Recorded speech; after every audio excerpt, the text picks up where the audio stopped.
deep in the throes of uncertainty, existential crises, you know, just the things that being a 20-something gives you.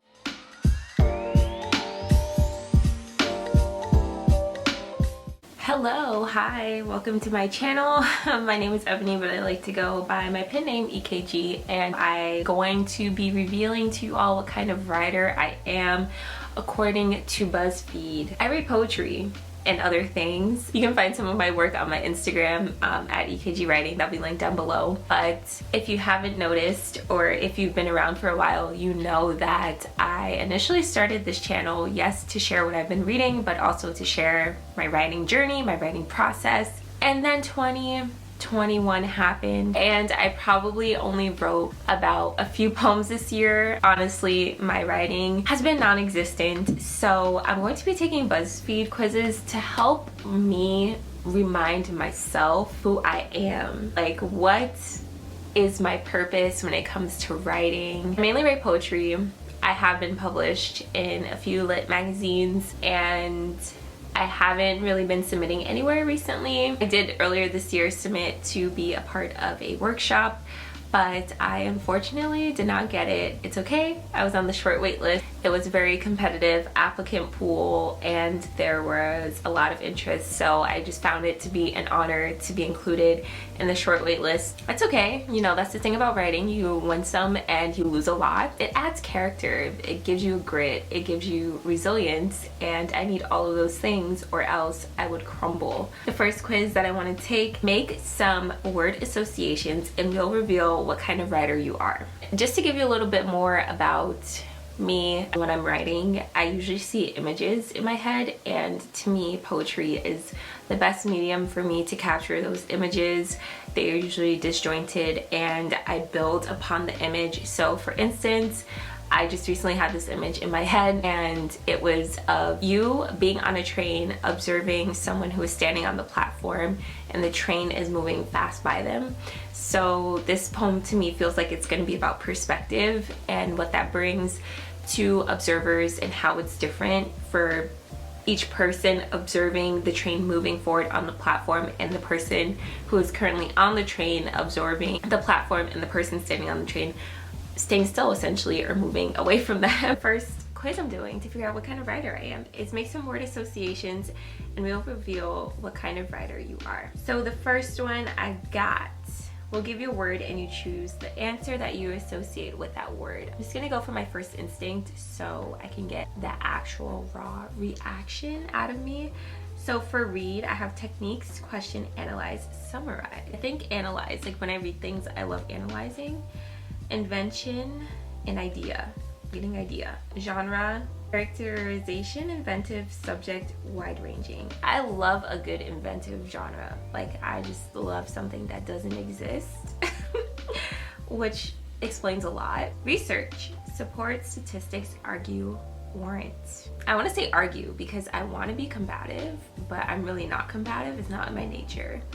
So, but we're going with the first instinct. A draft is necessity, revise, create, preliminary. I think of revise, analyze, examine, understand, interpret, depth. I think of examine when I think of analyze. Like, I'm like magnifying glass, looking at every little intricate part of it. Metacognitive, reflect, learn, discover, resonate. Reflect. I'm an inspired writer, so it says, much like Harper Lee, you don't write often, but when inspiration hits, you really go all out and capture the essence of your idea. You don't feel the need to write story after story. You prefer quality over quantity. Okay, this is scary because why? It says BuzzFeed quiz, so accurate. I think I was just explaining to you guys how I have not written a lot this year, and it's because I have not been in the mood to write. I'm very much a person who moves on inspiration, and not to mention, I am in the same area as the icon Harper Lee, who wrote To Kill a Mockingbird, and I stan her. So we figured out what kind of writer I am. An inspired writer, which is 100% accurate, and I'm shaking, crying, throwing up, and vomiting. Because why would BuzzFeed know that? I don't know. Anyways, so I think I should go into what genre should I write. So now that I know that I am an inspired writer, I need the inspiration to get the juices flowing.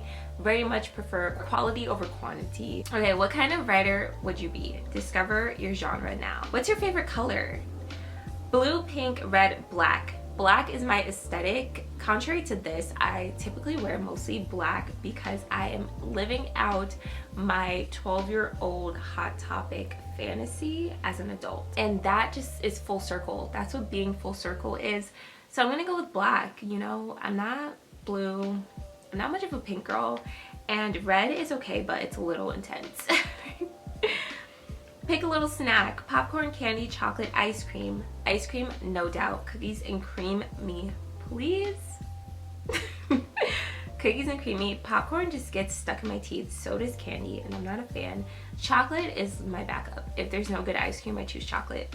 When you're upset, what do? Work out, go for a walk, listen to sad music, maybe cry a little, eat. When I'm sad, I ruminate, okay? And the answer that is the closest to rumination is listen to sad music and maybe cry a little, because I want to feel something. What's your favorite type of movie? Dramas, fantasies, thrillers, or rom-coms? This one's hard. I'm not much of a fantasy girl, I must say, although some of my favorite movies of all time are fantasy movies, like Twilight. Dramas, thrillers, or rom-coms? Rom-coms border, like, it has to be a very good rom-com. I'm picky when it comes to those. So I love a good thriller. I'm not gonna lie. I love something that has a twist. I love a good twist. Lastly, if you could have a superpower, what would it be? Super strength, invisibility, magic, flying. I don't want to fly. Honestly, my ideal choice here would be teleportation. I just hate driving. I hate traveling long distances, but I want to travel the world. I wish I just had my fingers in Japan and somewhere cool. I would have to choose magic because maybe, oh yeah, magic for sure, because I am definitely a little witchy girl. At the top of my bookcase, I keep this fairy moon girl that I actually painted at a pottery place. When I was young, I wear a moon necklace, so I feel like magic and witchy vibes go hand in hand for me. Okay, romance. How did all of those answers equate to romance? I literally said I like black. I want to wallow in my feelings. Like ice cream. Okay, now it's making sense. It's making sense. It says you love dating and all things romance. You are always on the lookout for the special someone, and you love Valentine's Day. Can't wait to celebrate it each year. If you haven't found your person yet, maybe you will soon. You're very open about your feelings and you want everyone to get along. You don't like conflict. It kind of stresses you out. Maybe try writing about it and see how your romance story turns out. Good luck. Okay, you know what? To be fair, now that I'm thinking about this, I don't think I would be a romance writer, but I do write a lot about relationships in my poetry and about revolving around people. I'm a planet girl, so I love using just ideas of physics and things like that to describe our relationships and the things that we go through in our relationships. So this is scary, but I wouldn't do like rom-com or your typical romance. I would for sure write some romance adjacent poetry. So this is not completely wrong. They lost me in the first half, not gonna lie. Okay, and lastly, this is the juicy one, and this is the one I'm most excited about.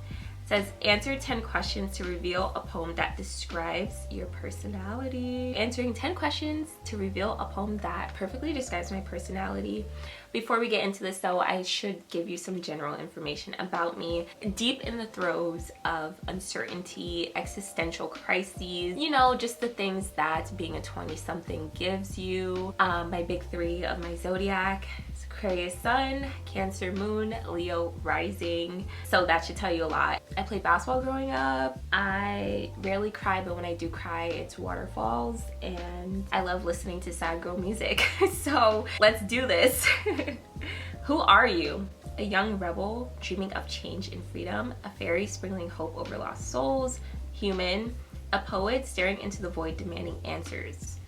That sounds like a personal attack. Scarlet blowing kisses to your lovers before dressing for the red carpet, a lost soul trying to grasp onto any semblance of humanity, but failing each time. That's depressing.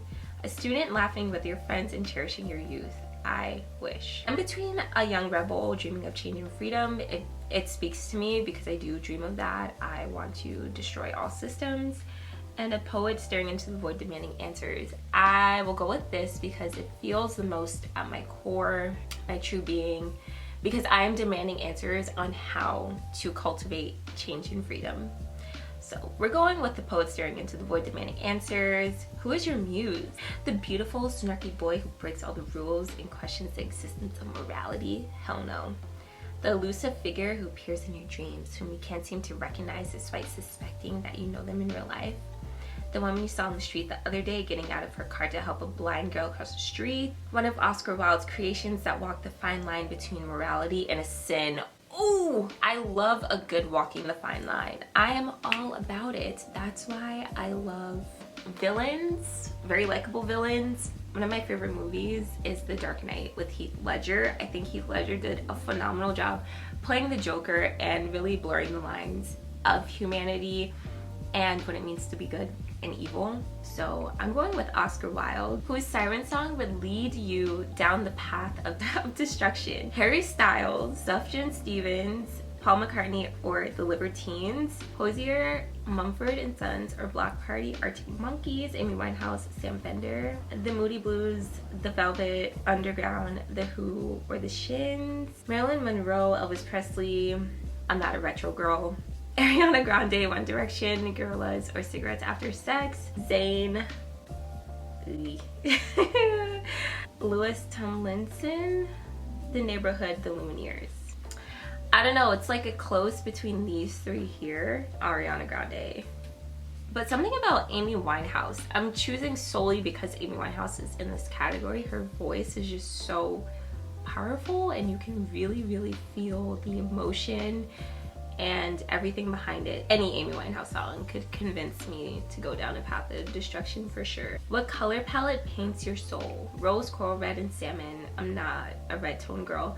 Mahogany, cream, white, and gold. Ooh. Midnight blue, black, maroon, and gray. Ruby, scarlet, black. Coffee, water lily cream. What the hell is this? Is this a typo? Beige, hazelnut blush, and grass green. This is a no-brainer. I'm choosing this one solely because it has coffee and red wine in it, so I'm going with that. Which Hogwarts house combo do you truly belong to? Okay, so I actually took a test, and can you guess which one I am? I'm Hufflepuff, but I think I would be a mix between Hufflepuff and Gryffindor for sure. So I'm going with that. Which of these is part of your soul? Thunderstorms and dark poetry, rocky beaches and lanterns, vintage radios and hair curlers. That's a moment. A cup of tea and your blankets, wild flowers and the memory of laughter. Roses and pearls, blood in the night sky. Why does that one sound so intense and violent? So I'm gonna go with wildflowers and the laughter, the memory of laughter. That just sounds poetic in itself, so I'm choosing that. Which of these revolts you? Bright sunshine? Never. A world without glamour sins. Institutions and corrupt authority figures? Yes. An overly digitalized world doesn't bother me too much. It's inevitable. People who are rude to retail workers, that just makes me want to punch you in the face. Gloom and internalized bitterness that festers and decays. Never-ending rain and cloud coverage. So I'm really in between institutions and corrupt authority figures. Why? Like, what's going on here? Who's doing the spell check? Why are these spelled wrong? And never-ending rain and cloud coverage. I wouldn't say never-ending rain and cloud coverage revolts me, it just depresses me. So that's a very different feeling. What revolts me is institutions and corrupt authority figures. There's nothing I hate more than that. So yes, we're going with this. Which of these songs is the anthem of your life? I can see what aesthetics they're pandering to based on the song choices and a lot of the other options in this quiz. Not Mystery of Love coming from Call Me By Your Name. This might get me canceled, but I've never seen the Call Me By Your Name movie, nor have I read the book. I promise my validity points for being a booktuber probably just went down the drain, but I apologize and I'm working on it. Okay, so I'm going with Mystery of Love. Which of these is closest to your ideal love language? Running around on empty streets under the stars. Because I know the constellations and I will be calling them out. Which of these do you fear the most? I think I fear never having left a mark, especially as a writer. I think that really is a deep fear of mine, so I'm gonna select that. Oh, so what? A poem that describes my personality is light academia, starry nights and the prettiest books ever seen, the softest touch of spring winds, charming and serene, wildflowers in your hair and laughter in your voice, spring of eternal youth, a million reasons to rejoice. Okay, I like that one. Light and airy and upbeat and just gives you a good feeling, and I love that. And I do think it matches my personality. I am very much about starry nights and pretty books. And okay, so ultimately I think it was pretty accurate. The final one fits me, but it doesn't necessarily say anything about my writing style. The first one of make some word associations to discover what type of writer you are was spot on. It's scary. And the second one, what genre should I write, is actually where the 0.5 comes into play of deductions, because I was not expecting romance. But yeah, that's it. Thank you so much for watching. I hope you enjoyed this video. If you liked it, you could give me a thumbs up, and I would greatly appreciate if you subscribe as well so you can see more of me. And I look forward to seeing you in the next video. Bye. I was like, yo.